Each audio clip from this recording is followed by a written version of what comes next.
There's an outpouring of abundance, New doors have been opened. The land, it is green. A new grace has been released. The glory of the latter is greater than the former. The blessing is here. It's all here. Lift up your hands, come on. The glory of the latter is greater than the former. The blessing is here. It's all here. All here. There's an overflow. Abundance of it.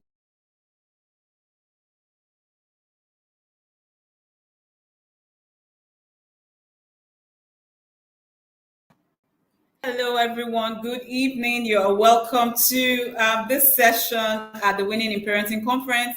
It is such a delight to be here. Hello, once everyone. Again. Good evening. You are welcome to. I believe you have been having a great time at the conference. Trust me, this has been a mountain of transformation because we have had so many light bulb moments. We have had, moments where we have been jolted back to reality, moments where we have been reawakened and we have gone back to the drawing board to make amends. Thank you so much for staying with us from day one. And today, this evening, we're having somebody very special who will be. Can you hear me?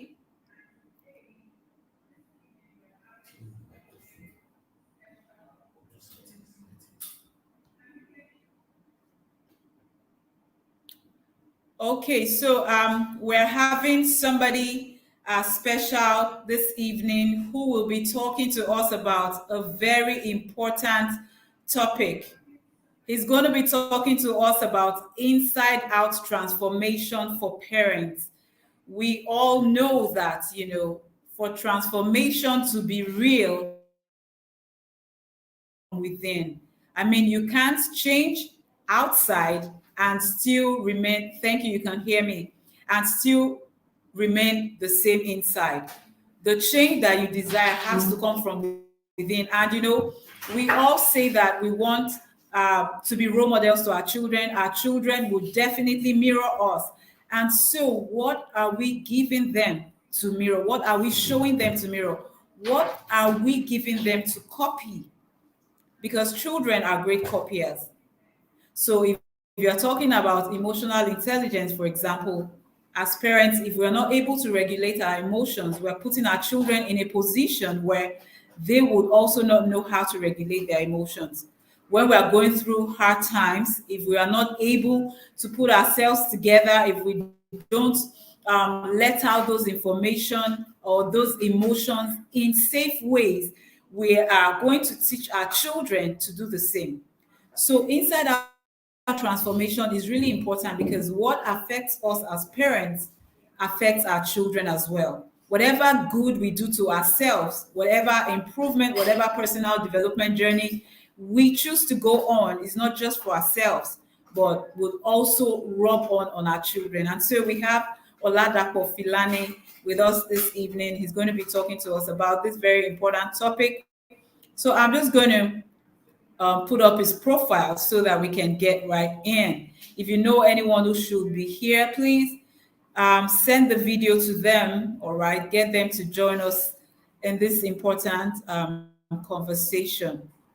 OlaDapo Filani is a John Maxwell certified independent coach, speaker, and trainer. OlaDapo offers workshops, seminars, keynote speaking, and coaching in this capacity, aiding your personal and professional growth through study and practical application of proven leadership and self-development methods. Driven by his desire to live a life of purpose and commitment to reach out and share insights on how he escaped the shackles of grief And with the primary focus on thinking right and living right, OlaDapo started a wellness and mindfulness platform called Team Absolute in July 2016. Through this, OlaDapo has coached clients through life transitions of personal loss, grief, and emotional pain and challenges. He has coached and motivated clients in their achievement of personal goals and objectives, harnessing the unlimited power of the mind, improving relationships, setting personal goals and priorities. He has provided insights, suggestions, empowering ideas, and action steps for clients that aided them to think right, make positive decisions, and facilitate sustainable positive change. OlaDapo Filani is a married father of 4, holds a first degree in petroleum engineering, an MBA in oil and gas management, with over 21 years working experience in the oil and gas industry. OlaDapo Filani.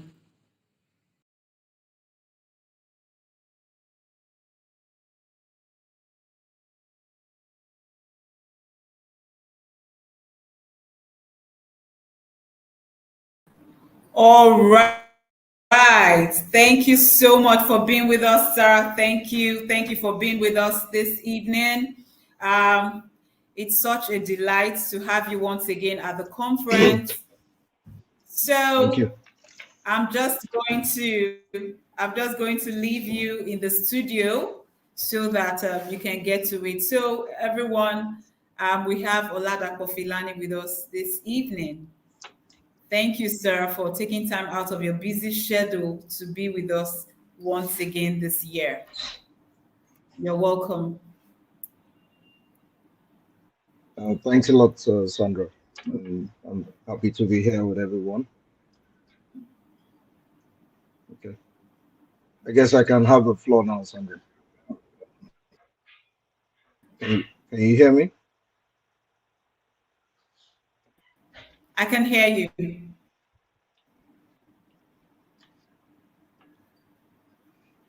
Please confirm you can hear me. I can, loud and clear. Oh, okay. Okay.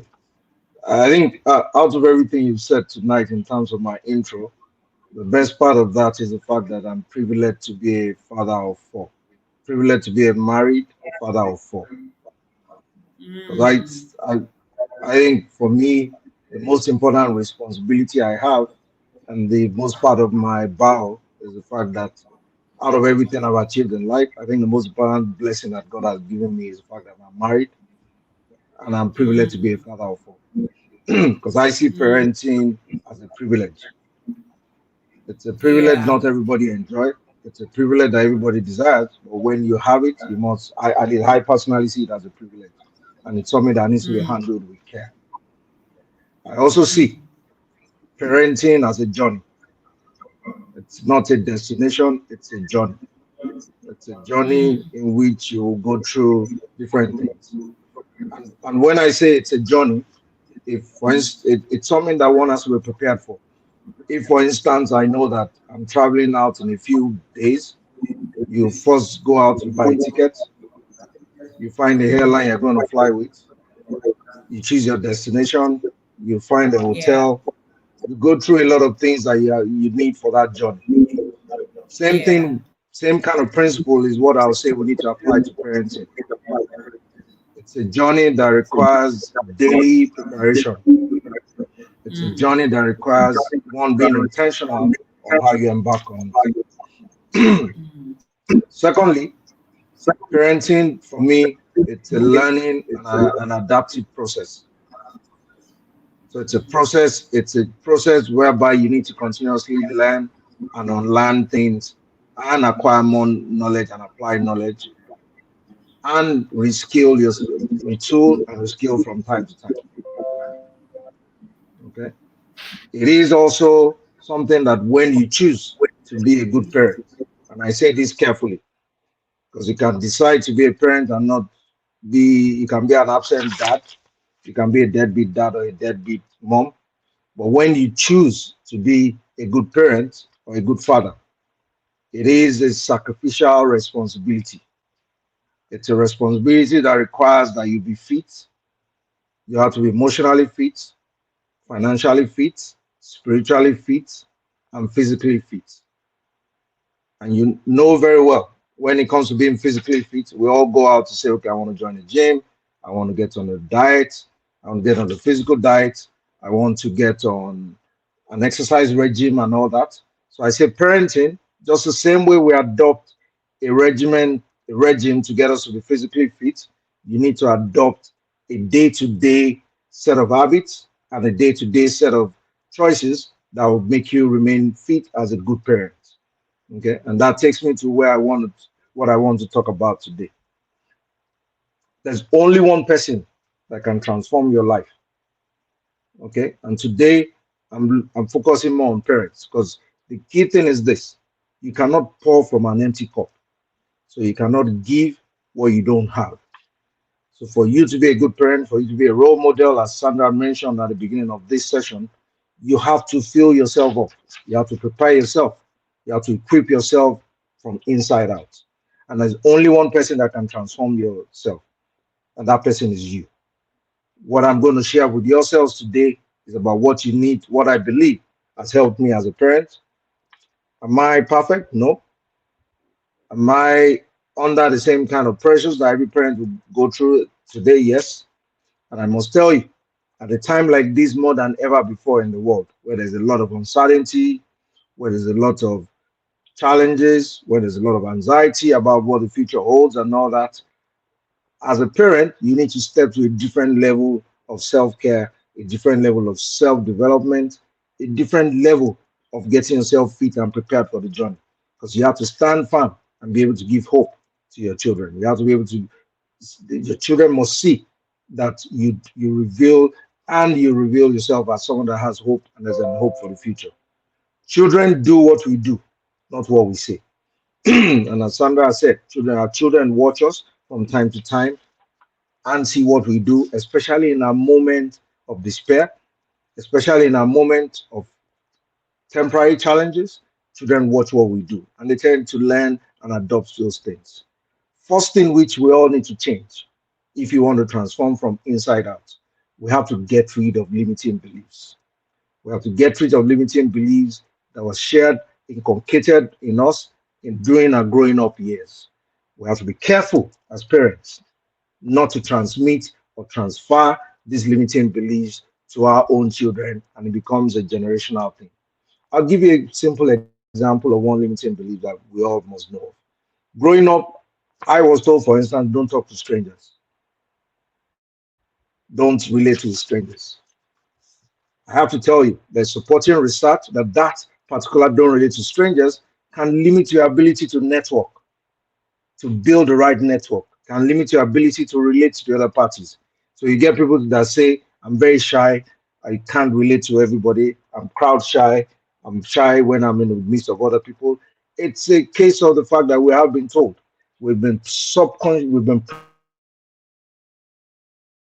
programmed subconsciously hold ourselves back from relating to people. And it's just from that simple thing, don't relate to strangers. I'm sure you've all had that over and over again when you're growing up. You have to rewire your mind and get rid of such limiting beliefs for you to be able to thrive in the current situations, because your network determines how far you can go in life. Okay. And I want to say this: you cannot give what you don't have. For parents is very key. Growth from the inside fuels growth on the outside. Okay. So the first thing I want to say this evening, in terms of your ability to function as a parent, is you need to transform your inner environment. What do I mean by this? Out of the abundance of the heart, the mouth speaks. We both have two types of minds. There's a subconscious mind, which is the autopilot that stores 90% of the information we've taken in from the day you were born till today. That autopilot governs your emotions, governs your decisions. It never goes to sleep. It doesn't argue with you. So if in growing up age, you've been told you're not going to amount to anything, you've been told you just need to study, go to school, get a job, you've been put in the box, by the people in your environment. That's all you're going to sort of continue to dwell on. Subconsciously, they will affect the kind of choices you make in the present moment. If care is not taken, it starts to affect the kind of choices you make for your children. And then subconsciously or unconsciously, it starts to condition what they become as a person, as individuals. So the first thing which we all have to do as parents, and we have to continuously do, is we have to reprogram our subconscious mind. We have to get rid of all the limiting beliefs and all the deposits that we made into us over time. We have to acquire new knowledge and fill yourself up with new set of knowledge that will help you to thrive in the present moment. You have to let your vision of a new you stay you to take daily habits, to adopt daily habits, choices, and decisions today and every day that will allow you to thrive and be able to give something to your children. How can you reprogram your subconscious mind? Okay. The mind, from my experience, is the most powerful weapon for success as a parent. The mind is the most powerful weapon for success as a parent. The startup point for inside out transformation for you as a parent, for you to thrive, is that you have to renew your energy, you have to renew your mind, you have to restore your focus. You have to start by detoxifying your mind. Take this as a first step towards attaining clarity and getting a new vision that you can then pass on to your children. Detoxifying means you have to get rid of all the baggages from your past. You have to forgive yourself. You have to forgive others. You have to let go of all your shortcomings. I have to tell you, several times as a parent and as a father, I've asked myself questions. I've had moments in my journey as a parent when I've had to doubt myself. When I ask myself, am I really a good father? Am I doing things in the interest of my children? Am I doing things today? Am I living something today? Am I setting the stage for my children to attain whatever they want to be in life? I've had moments of doubt, and every parent, I'm sure you will all have that. Moments when you doubt yourself, moments when you feel, I'm not really doing what I want to do. The key thing is this: you have to get rid of what is in the weeds and baggage from your past, your shortcomings and mistakes and errors of judgment. It's for a certainty that as a parent, you will make wrong choices. The key thing is not to beat ourselves up, but the key thing is to learn from these wrong choices and move on from it and all that. Secondly, you can't give what you have. You are a product of the environment in which you find yourself. The quality of information that you take in determines the quality of what you give out. The quality of the information you take in is directly related to the quality of environment where you spend your time. It's directly related to the kind of people you spend time with. It's directly related to the information you soak into your body, to your eyes, and to your ears on a daily basis. So, to transform your inner environment, you have to transform your mental diet. You have to transform what you consume.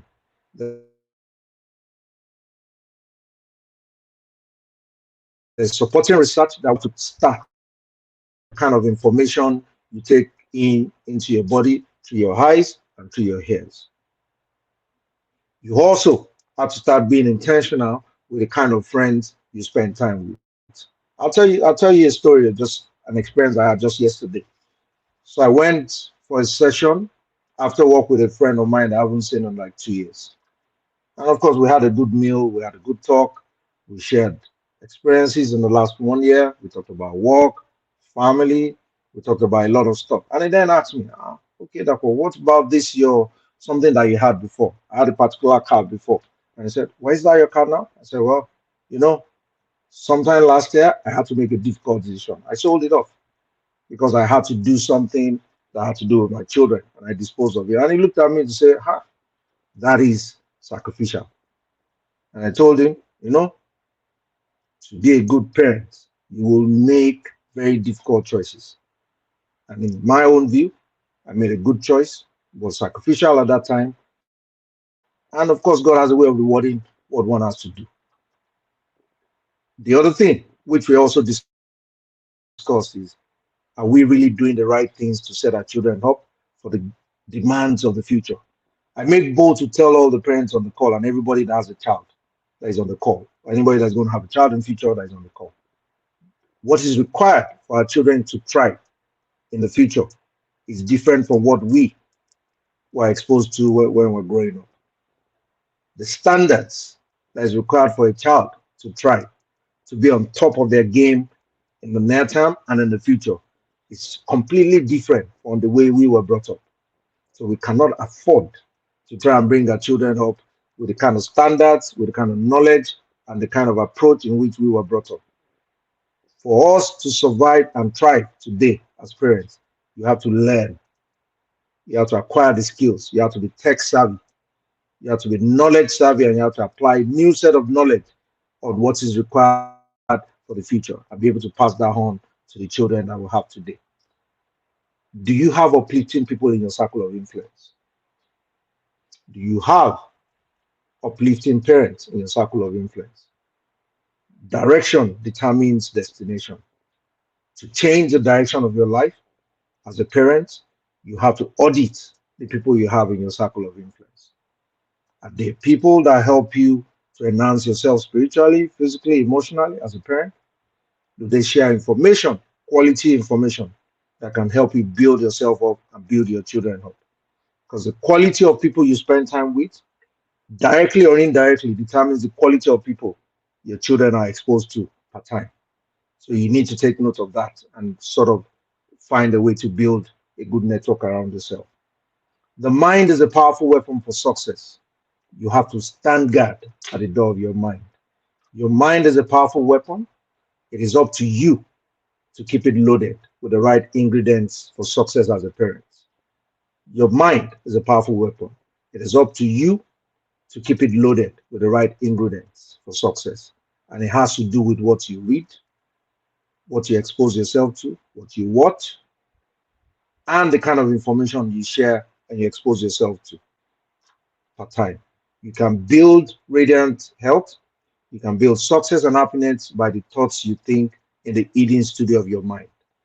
To transform from inside out, you have to change your inner narrative. You have to change the self-talk, your self-talk, what you tell yourself, especially in your moment of challenge as a parent. You have to change what you tell yourself, because what you tell yourself will take roots in your subconscious mind, and it's a seed, and it will yield and germinate results.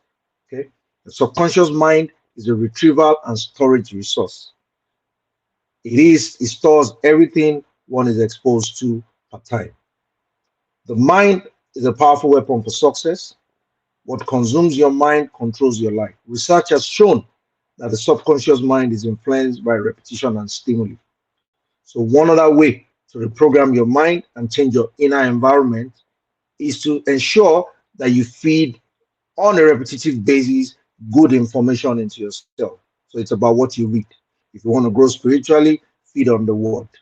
If you want to build your faith, feed on things and fuel that will nourish your faith on a day-to-day basis. Faith and fear. Something has to occupy your mind per time. So I have to say this to everyone. Nature abhors vacuum. Something must occupy your mind per time. It's either full of fear and anxiety of the future, or it's full of faith. It's your choice to determine what you allow occupy your mind per time. It's your choice to determine what consumes your mind and what you focus on per time. The key thing is this: is to understand, catch yourself when fear takes root in your mind, and start to overwrite it with the right words. You can read the Bible, you can speak the word into it, start telling yourself and speaking positivity in your life and taking action.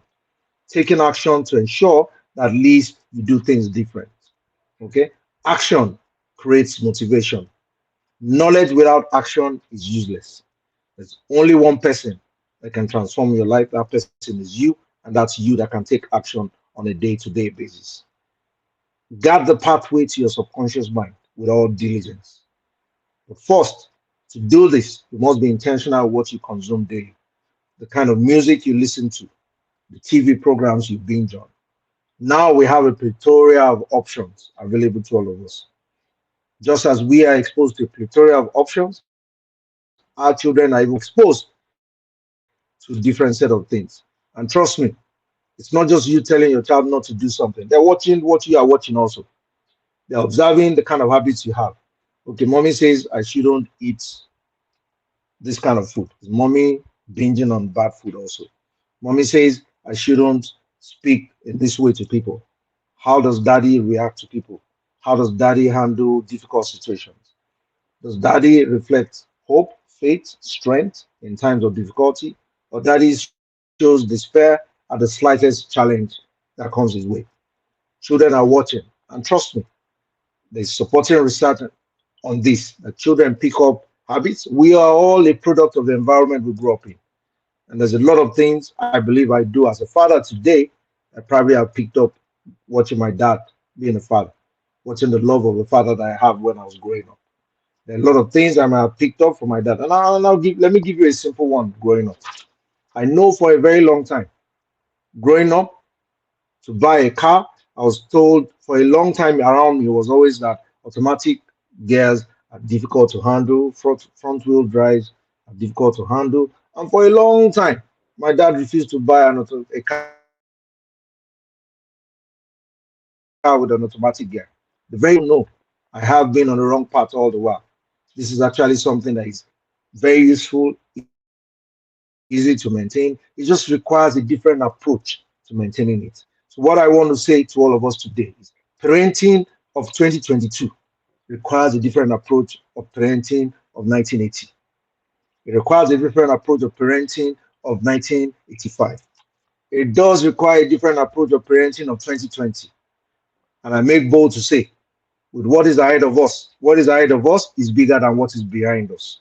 What is required of you and I as parents in 2024, 2026, it's way bigger and more demanding than what was required of us 2, 3 years back.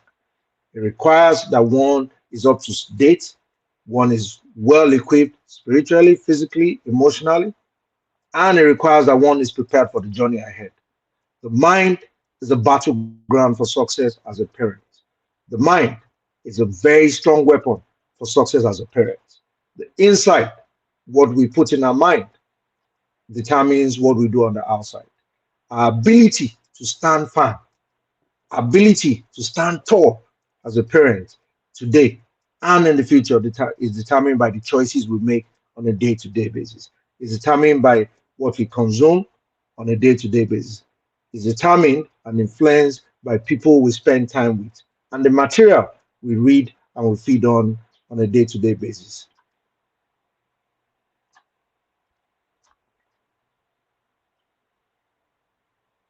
To transform what we see on the outside, we have to transform what we see on the inside. Transformation from inside out is not about what you see, it's not about high sight, it's about mind sight. It's about ability to be able to visualize a different future for yourself.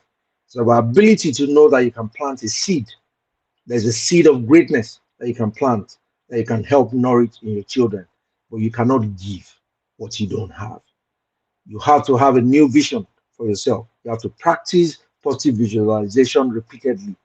You have to condition the environment in the home in such a way that allows your children to thrive in a positive manner.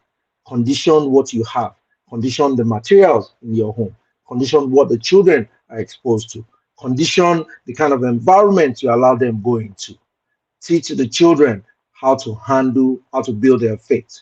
You cannot teach if you don't have faith yourself, which is why I want to say to every parent on the call today, start with yourself. Make daily self-care, daily build up of yourself your number one priority. Because when you're strong enough, you can then give back to your children and you can provide potential opportunities and show them possibilities for achieving and attaining the goals that they want to get. To reprogram your subconscious mind, you need to change your sleep time habits. Yes, you need to change what you do 30 minutes before you go to sleep. You also need to condition what you do 30 minutes when you wake up. There is supporting research that those periods of time, 30 minutes before you go to sleep and 30 minutes the first 1 hour of the day when you wake up, is the most powerful time to start reprogramming your mind. What you do in those periods of time, first thing when you wake up and the last 30 minutes before you go to bed, will shape the condition of your inner environment, will shape the condition of your inner mind. And to a very large extent, it will influence the kind of choices you make in your life, in the life of your children. It will influence the kind of day that you set ahead of yourself as you go into the day. The subconscious mind is most impregnable right before you fall asleep. The subconscious mind, your autopilot that controls 90% of what you do, that stores every information that you have, is most impregnable just before you fall asleep. So that's the most important time where you can influence it, where you can send it on an errand to do things. You can pray, you can read a book, you can listen to a teaching, but just condition it. Ensure that it's not the time where you feed yourself all the worries and challenges of this world. Change what kind of things you watch around your children. Watch things that educate and enlighten them and show them that there's a future ahead. Okay? To transform your life, I want to say you need to transform your body, you need to transform your mind, you need to transform your habits, you need to transform the choices you make. You have to condition what you feed into your body with time.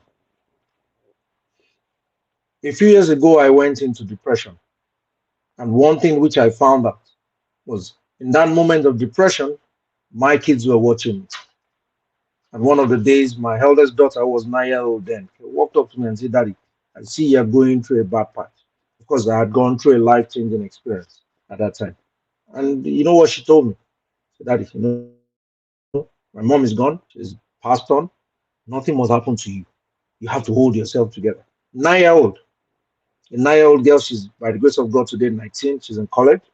But at that time, nothing struck me. And when she stepped out of my room, I shut my door and I told myself, Mr. Filani, you have to hold yourself together. You have to stand up and run because these children are looking up to you, and God is looking up to you, looking at you and expecting you to lead these children out of this.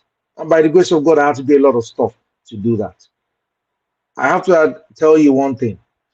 You know, I've done this several times when I say I want to lose weight. I go pay money to a gym. I buy running shoes. I buy running clothes. I tell all my friends I want to lose weight. No, this year is a year in which I'm going to get six packs and all that. And trust me, in most cases when I've done that, maybe the first 3 weeks, I go to the gym every day and I get tired, I just fizzle out. That's because there's no commitment on my part. There is no microwave solution to being a good parent. It's a process, it's a journey. It's something one has to learn, unlearn, and do on a day-to-day basis. It's something that requires daily efforts. Similar to a gardener tending to the garden every day to ensure that it gets a good harvest at the end of the season, is the same thing you have to do, as a parent. I have to adopt daily routines that empower me. You have to adopt daily routines, empowering daily habits that allows you that prepares you for the journey on a day-to-day basis. One day at a time, start changing. If you discover some things you've been doing, if you discover limiting beliefs you've been carrying from the past, if you discover fears that you must have been carried that is something you inherited, either by what you've been told in the past or what you've gathered from your environment, if you find out that you're in the wrong circle of friends, wrong circle of influence, and you need to change it, it's one day at a time. Most important thing is to write for yourself a new vision, write for yourself a new goal, and go after it one day at a time.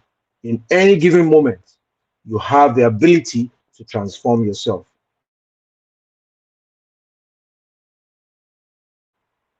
Change anything. If you don't change anything, nothing will change.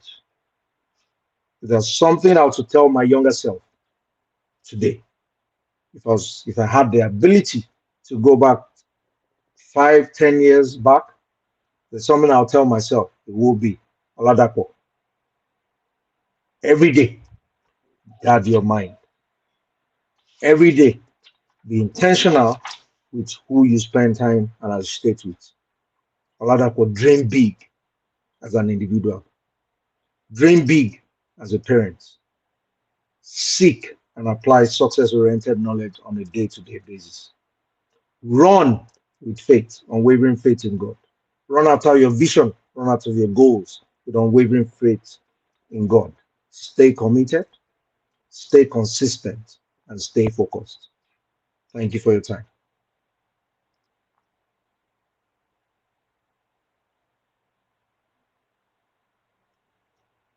Hello, Sandra. I will take, at this moment, I'll take any questions that you may have. And one thing which I also want to say is this, in terms of answering questions, please feel free to ask questions. We all grew up in environments where are told, don't share your challenges with third party. I know about the men on the call. They'll say you have to be a man, you have to hold it tight. There's nothing wrong with sharing. The only thing is you have to be intentional with who you share your challenge with. Some people will add value to you, some won't add value.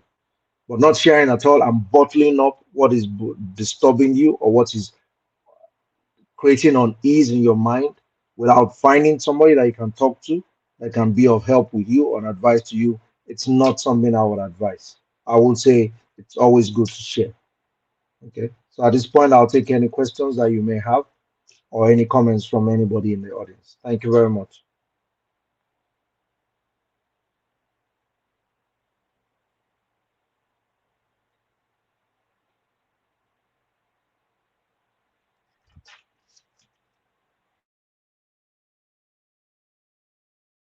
Sandra, can you?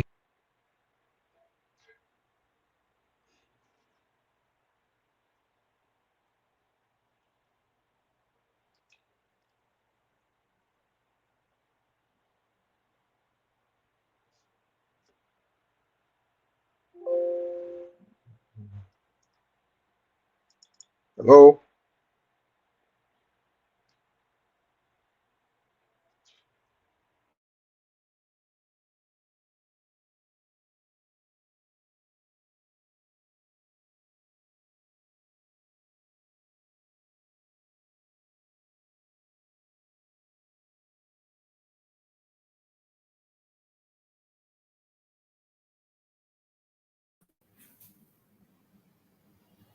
Hello.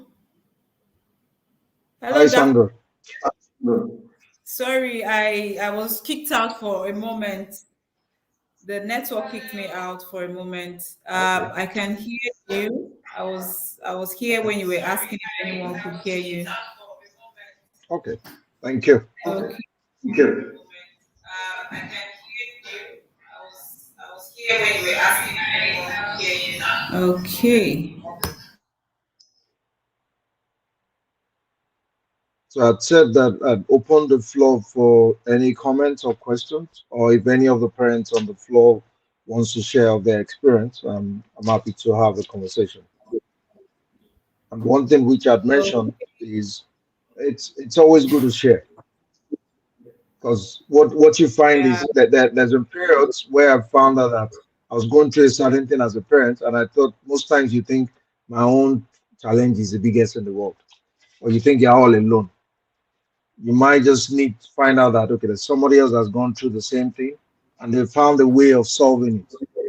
So Yeah. it's always good to share. We were all brought up with don't talk to third party. It's part of what I mean by when I talk about limiting beliefs. Don't share Yes. your challenge with third party.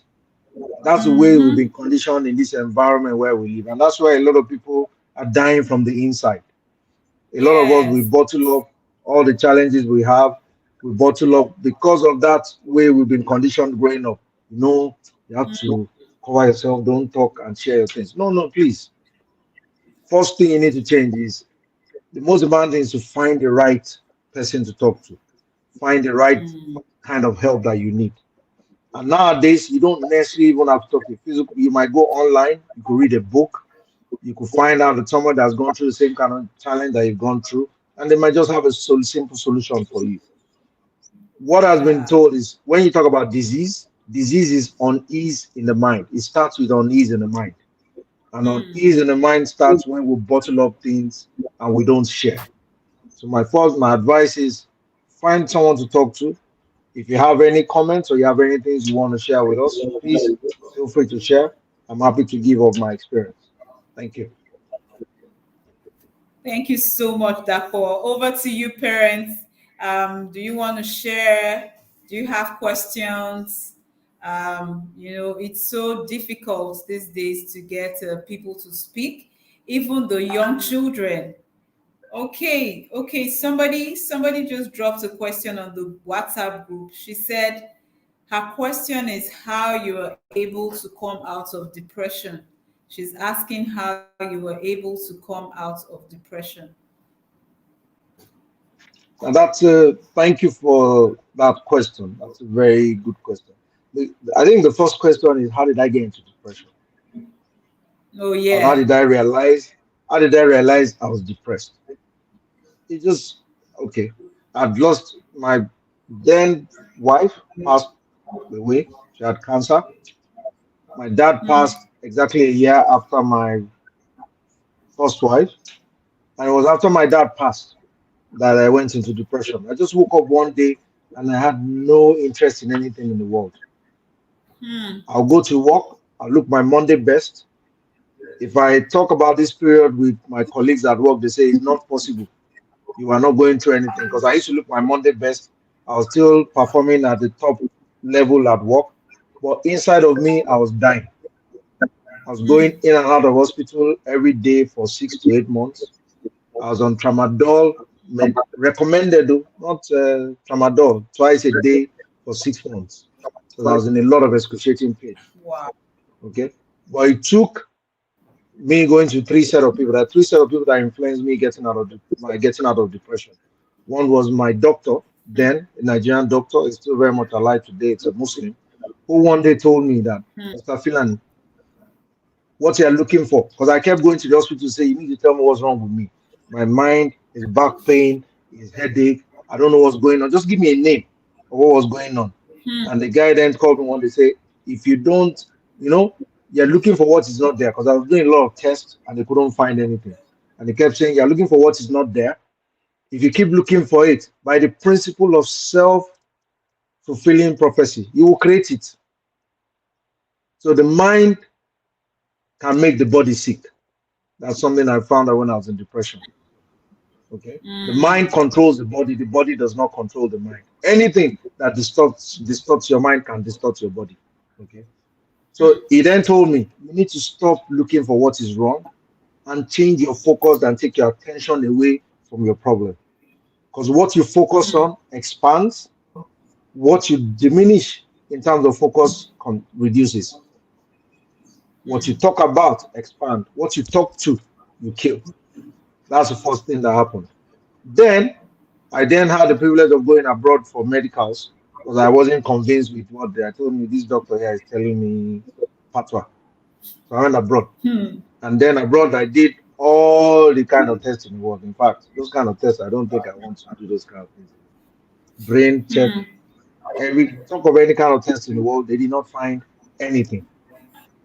Wow. 4 days of tests, they did not find anything medically wrong with me. That's when the doctor sat me down to say, okay, now we'll check you medically. There's not medically, it's your mind that is out of whack. It's your mind that is making your body sick. And that to fix your mind, to get yourself out of this state, you have to start doing things different. First of all, stop feeding your mind with negativity. Stop watching the news. I know it's difficult for people to say, I had to stop because there was a life pandemic. I was dying without any medical reason. Change your focus from yourself. Start doing things that make other people happy. So find a volunteer at the motherless baby home. Volunteer. Just find things that will bring value to other people. Now, in the process of doing that, there is a happy part of our brain that once you make other people happy, it will start to recreate itself. That it's not going to happen overnight, which is why I said there's no microwave to it. Once you're in depression, you're in depression. You first need to accept, I'm in it, but I don't want to stay in it. I had made up my mind, I don't want to stay in it, and I went to look for a solution. The only thing is I went for medical solution and I was told it's not a medical problem, it's a psychological problem. And that one thing you have to do is stop feeding it what to make it grow. Change your focus, start doing things to make other people happy, and then over time you will start to recreate yourself. That's one. Change who you have around you and what you have around you. So I used to then buy a lot of books. I used to read a lot of what will I call it? I don't want to call the names. But I used to read a lot of magazines that wasn't adding value to me. It was just more for social binging on stuff. So I was told just change what you read. So I started reading materials about the mind. It was then that I discovered Proverbs 23 verse 7 in a different level. As a man thinketh in his heart, so he is. On a different level, I cling to it. I cling to the fact that we're told in Jeremiah 29 verse 11 that God's thoughts towards us are thoughts of good. So every Yeah. time my depression kicks in, I start telling myself that his thoughts towards me are thoughts of good. So it was a combination of I changed my mental diet, my physical diet, I changed my environment, and I went through a process, a structured process of changing what I exposed myself to for at least 6 to 8 months. It took me about a year to get out of it, one day at a time. What I'll say is this: if you found out you are in it, there's no stigma about it. There's no stigma in the fact that you're in a bad state. The most important thing is find the right type of help. Don't make a dance and song about it because 80% of people you tell don't really care. They have their own problems. The other 20% can't be bothered. It's you and your God, and then you do things different. And take it, know that it's a journey you will get out of it, but don't time it. Don't give yourself, because what I found is a lot of people used to tell me that time, you need to be a man, you need to get out of this. What's wrong with you? No, no, no. One day at a time, take the journey, find the right help, find the right material, and you'll come out of it. That's been my own experience. Wow. Wow. That's a lot. Thank you so much for that answer. And there's Thank you. another question here. There's another question here. Kende says, "How do we make our children feel comfortable with our decisions?" Okay. The thing is this, with what I've experienced, because when my first wife passed, my eldest was 9 year old and a 7 year old, and I had a 6 month old baby. The 9 year old was meant before the mom passed. We had chosen a secondary school for her to go to and a boarding house. But the moment the mom passed, she wanted to all of a sudden subconsciously become sister to the 6 month old baby. So she walked up to me and said, I don't want to go to boarding house again. I want to stay as a day student to take care of my sister. So I looked at her. You are the daughter of your mom. You have a kind heart. So you are the true daughter of your mom. I can see that loving heart. But however, I have agreed with your mom that you will go to boarding school. You will go. This is not your responsibility to take. She didn't like it at that time, but over a period of time, because I was convinced of the reason I was taking the decision, and I was taking it in the best interest of her over time, I took a decision which she didn't like. She came back to thank me for it, and she enjoyed it, and she lived her life. Okay, so I'm saying this: as parents, it's not our choice to make our children comfortable with our decisions.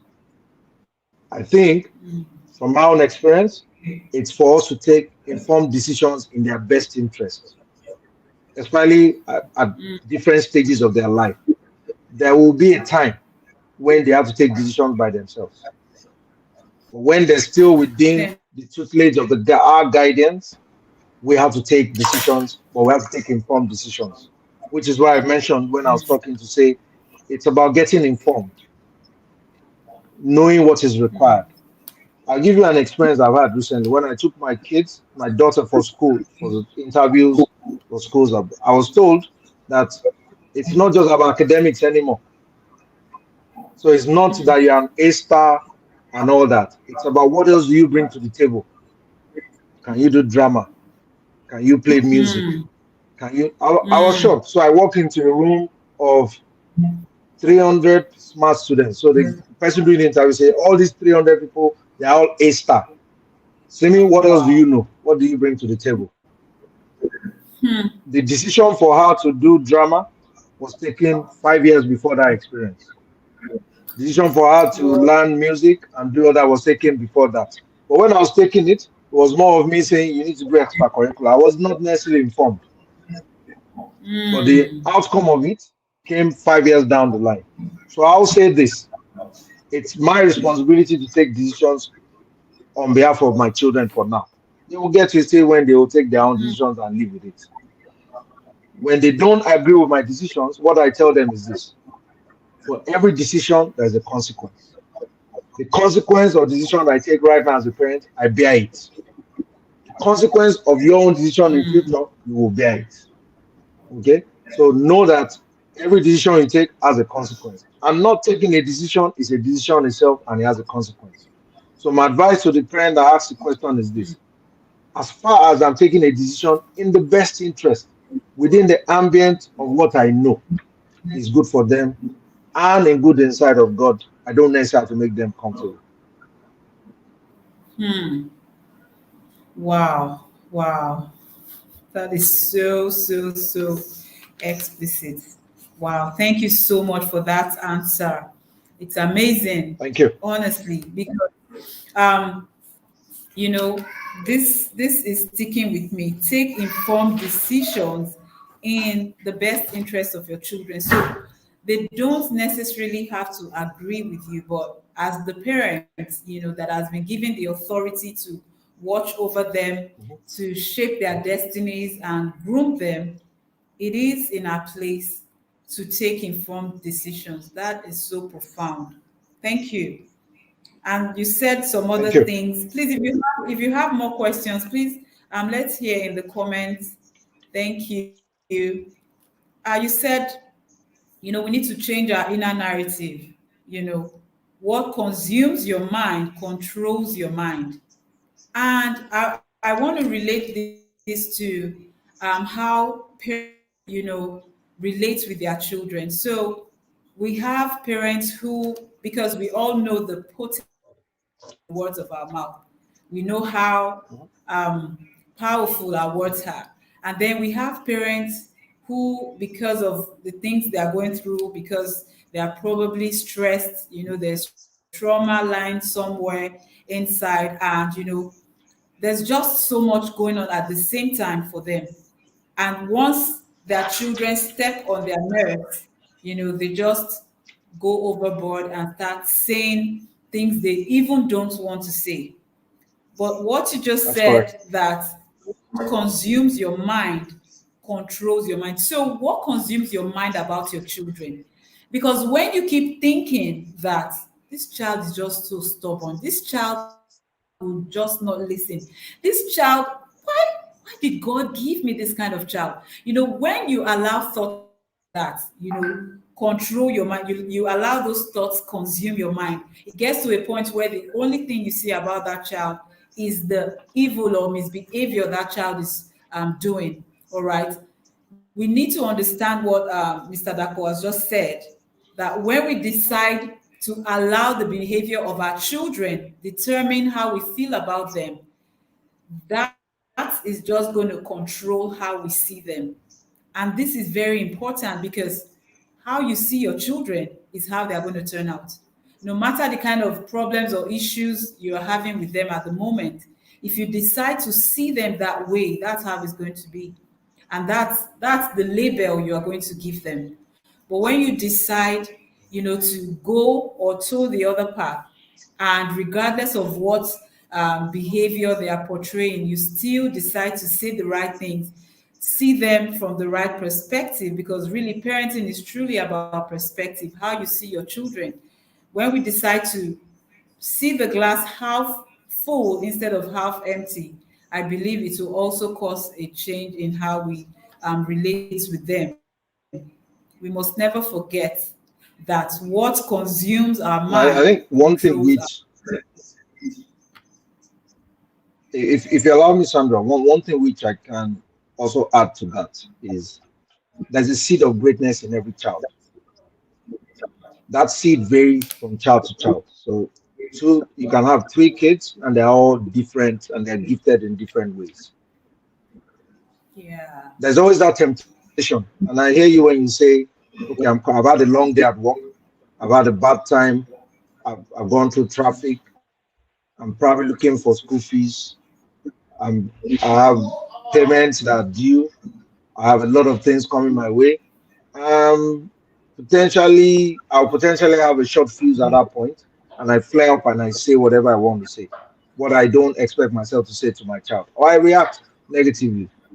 Please, there's power in what we say over our children,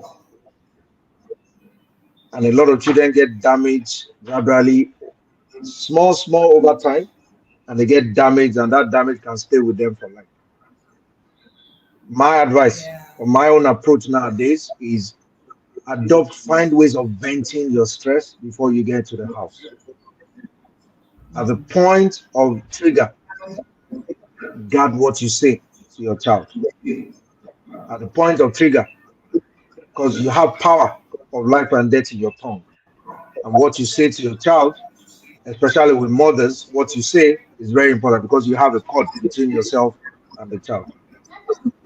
Find a way to hold yourself back. Find a way to say the opposite of what is coming to your mind. Because if you profess something bad over your child, you probably have to fast and pray to cancel it. And you sow a seed that will probably germinate in the near time in the future. We must always speak to their confidence. We must always speak to their faith. We must always speak to let them believe in themselves. And we must always speak to assure them that they can be anything they want to be in life. I had a session at the school 2 days ago in Lagos, and I asked a question in the room: how many of you have a good relationship with your dad? It was a room full of boys, and trust me, maybe 30-40% raised their hands, and the remaining just kept their hands down. I said, "Ah, what's going on?" And well, the children were very upfront with me, and what I told them is this: your dad is your role model. A dad is a daughter's first love and a son's best friend. You have to build a relationship with your dad. He will not always agree with you, but you have to know that he's working in your best interest, provided he's a good parent. Because, like I said, you can choose not to be. But I believe all the parents on this call, we've all made that informed choice that we want to be good parents. So we have to build a way of relating with our children. There is also new research that says there's joy and benefit in having conversations with our children. We all grew up in an environment where we don't talk to our parents. They just tell us and we take it. Whether we Yeah. agree or we don't agree. We cannot bring up children in 2022 that way. Yeah. What is required nowadays is you have conversations. Be willing to be vulnerable. Nothing wrong in being vulnerable and having conversations with your children. And let them know when they are down, when you are weak, when you can't do it, you can open up to them. That will help them also understand that the mom is human, and they can also understand that there are times when they'll be down and they can come up again. Thank you. Yeah. Thank you. Thank you so much for that. Very, very important point. Um, and the thing is, when it comes to having these conversations, we need to get to the point where we realize that our children, the children we are raising now, we don't have to wait for them to come into our world.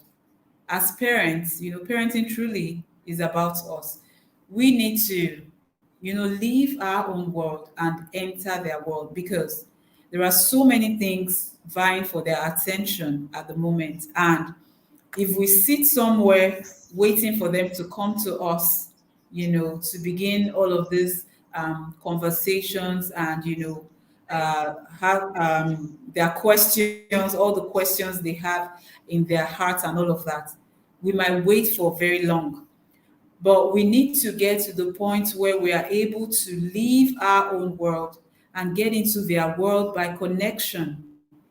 This is something that has been repeated, over and over again since the conference began. The importance of connection cannot be overemphasized, because everyone looking for a safe spot. Everyone, and home is supposed to be the heaven of the child. The child is supposed to feel safe in the home. The child is supposed to be comfortable in the environment that he finds himself in the home. The atmosphere is supposed to be welcoming. But the thing is, once that is not the case, the children are going to go out there to look for a more comfortable environment. And so when children are not talking to us, when these conversations are not happening, we need to understand that the children are going to look out there. They're going to look to their peers who appear cool to them because the home is no longer giving them the vibes that they ought to receive.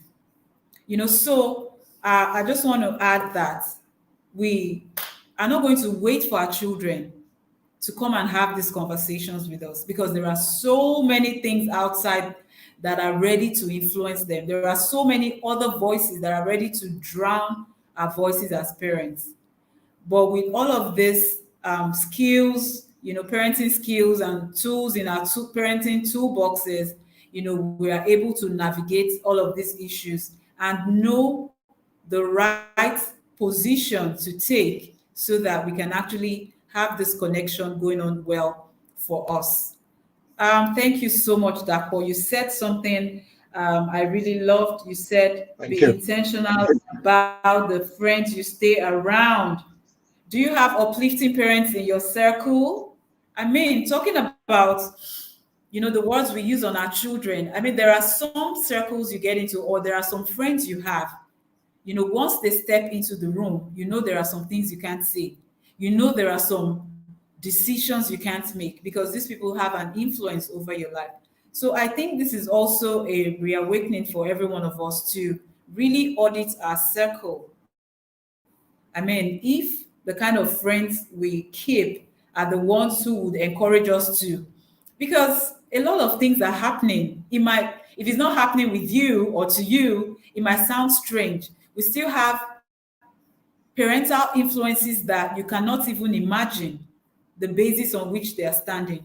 All right. So just to reiterate what Dr. said, auditing our parenting circle is really important. When you are in a support group or you are with a group of parents that when you are with a group of parents that share the same interests, I mean, you have the good interest of your children at heart. It is also going to help you regulate your emotions and let out steam at those points where you feel like, just letting your emotions go all over the place. So parenting is not a walk in the park. Parenting is something that you need to do with support. There is no award for the most hardworking parent, the most powerful parent, or the most stressed parent. One of the speakers said yesterday, she said, don't be ashamed to ask for help. Being vulnerable is not a sin. In fact, it shows strength. So just to put that out there as well, when you need to ask for help, when you need to ask for support, please feel free because it still takes a village, even though the world has evolved and you cannot really trust the integrity of everybody, that might be out there, but it still takes a village to raise a child. So seek support, get yourself in a good parenting circle where you'll be encouraged, where you would be sure that you are on the right path. When you are bouncing off, somebody is there, bringing you back on track.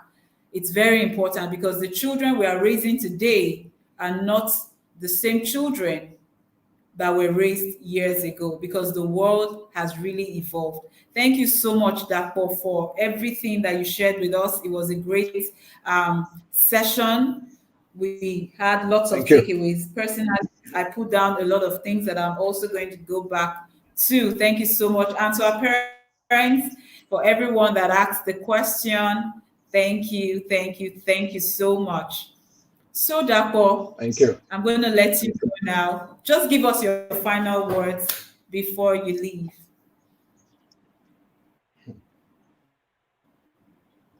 Parenting is a journey. Parenting is a learning and adaptive process. Parenting is a choice. Being a good parent is a choice. It's a sacrificial choice and a sacrificial responsibility, and it's a call to duty. It requires help from above, so you need to seek God's help. It requires that one is fit physically, emotionally, financially, and spiritually. It's a journey. There's no microwave solution to it. You have to learn and you have to apply new knowledge and you have to have unwavering faith in God, believe in yourself, take absolute care of yourself on a day to day basis, and leave the rest to God. God bless and keep you all. Thank you. Thank you very much, Dapo. We appreciate you. Thank you for taking time out to be here this evening. Bye for now. Thank you. Bye. Okay, thank you so much. Thank you. Thank you. That was a great session with Dapo. Transformation has to come from within. Transformation that will be long lasting has to come from. There was something he said that I really loved. Let's see. Okay, he said, be intentional about what your mind is exposed to. Be intentional about what your mind is exposed to. And so, it's just like the fingers are pointing at us, all through this conference. It's been like, we are the ones that have been admonished. And it's very important that we just don't hear these things or just listen to them. Take them back to the drawing board and, make need to. Because really and truly, we're talking of just a few years. Some of us on this call, your child may be 10 years already. Your child may be 15 years. For some, they're just starting. Your child is just 2, 3. I want you to understand that the foundational years of children are very important. These children that will think, oh, they are disturbing us. Oh, they won't allow you see road, or what is it or what is not. A time is coming where your voice is going to be drowned. It's not going to be as loud as it used to be. So we need to make good use of the times that we're in. We need to invest the time we have now properly, because trust me, what we are seeing today is just the tip of the iceberg. I was saying something in one of my posts during the week. I said, pornography, to access pornography, previously you had to do a lot. You had to hide, you had to, but today, see all sorts everywhere practically. So what I'm that, oh, you could keep the truth, you could shout them down, or you look at them and all of that. It does not exist anymore. Please, the cases that come to our table on a daily basis are alarming. I beg you, let us make good use of the time that we have now. The Bible says what you sow is what you reap.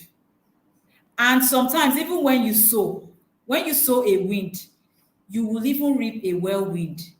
So all of those things that you might be shelving to the background now, you feel that, oh, I need to pursue this, I need to pursue that. Let me just leave. We heard what Dapo said when I was reading his profile. He said, in spite of everything in that profile, his most rewarding achievement is his children, his family. All right. So after all said and done, after all the running up and down, the fulfillment of purpose, you impact the world, you impact humanity and all of that, you are coming back to meet your children. How would it be then? Are you going to be relaxed? Or are you going to be your child's PA, personal assistant, running from pillar to post, trying to help them fix stuff, trying to help them settle fracasses between them and their friends, trying to help them sort out their relationships and all of that? Is that what we really want as parents in our great days? So I want to encourage us. Every session we have attended in this conference has spoken to you and me as well. in parenting, the journey, the learning never ends. Okay, so I just want to encourage you to take everything that you have learned, apply to your own reality, and let's get running. Let's get to work. Because God is counting on you, and He's counting on me too, to do a great job with the children that He has given us. I pray that God helps each and every one of us in Jesus' name. Thank you so much for staying with us. Tomorrow is the grand finale of this conference. And we're going to be having two great sessions. We're going to be having Uncle Sele, talking to us about how we can build character in our children, how we can build a value system in our children. We know the level of moral decadence in the society today. We know how many things are trying to, overshadow what you are telling your child. We cannot shy away from it anymore. And so we need a framework. We need to have a framework that would help us, imbibe all of these values into our children. Parenting is not something that can be done as a go with the flow style. You just do what you feel will work. What works with this child, you think it can work with the other child. There needs to be a framework. There needs to be some form of intentionality. If you are going to teach your children values, you want to build their character, you need to have a template you are working with. You need to have a framework so that you can even measure your growth. So that at the end of the year, you can say, okay, I worked with this, and at the end of the day, this is where we are. We're able to achieve this or that. So I want you to come tomorrow. The session begins at 6 p.m. You'll be taking us through creating a value system for your children and building character. And at 7:30 p.m., I will be speaking on how you can raise godly children, the nitty-gritty of how to raise godly children in today's world. I have said this over and over again.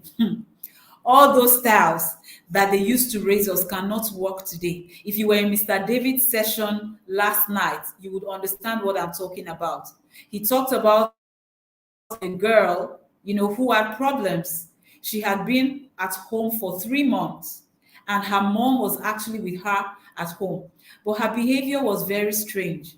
And, Mr. David was contacted, and with the explanations he was given, he guessed it had to do with drug use. But the mom said, no, I've been with her, for the past 3 months.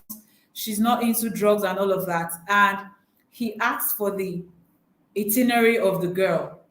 And he found out that at a particular time, on a daily basis, she was ordering for cakes. She was ordering for cakes that were delivered to her in the home. And so he paid them a visit on a particular day when the cake was delivered. And before the mom took the cake to the girl, he said to see the cake. And then he found some open spaces in the cake. Anyways, he started digging the knife into the cake. He started cutting the cake. And at a point, he hit an obstacle. And when he cut it open, he discovered that drugs were being packaged in that cake and delivered to the girl on a daily basis. Now, this girl was at home for 3 months. Her mom was at home for 3 months with her. So this girl was practically taking drugs under the nose of her mom. Can you beat that? So this is not the time to say, we are raising children in a Christian home, and we go to church every day, we pray and all of that. No. This is time for practicality, because the children we are dealing with now, they are digital natives. All right, so I encourage you to be at that session tomorrow. We're talking about the nitty-gritty of raising godly children, how you can really secure the destinies of your children. Of course, God is a covenant-keeping God. You do your part, He will do His part. Okay? The Bible says, train up a child in the way he should go, and when he's old, he will not depart from it. So we're going to come together tomorrow and have these sessions as we wrap up this conference. And I see God, doing a great thing in your life and in your parenting journey in Jesus' name. My prayer is that none of the parents listening to me right now will have challenges with their children in Jesus' name. I pray that our children will fulfill destiny in grand style in Jesus' name. Thank you so much. I love and appreciate you. I'll see you tomorrow at 6 p.m. Please share the video, get other parents empowered as you do. Thank you. It's bye for now.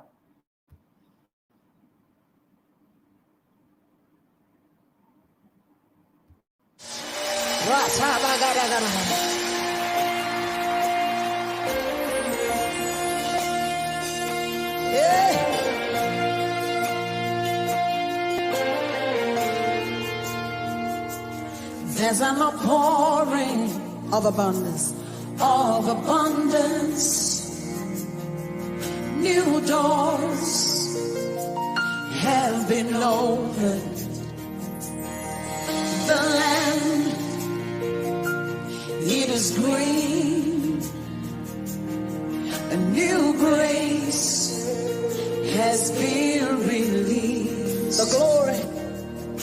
The glory of the latter is greater than the former. The blessing is here.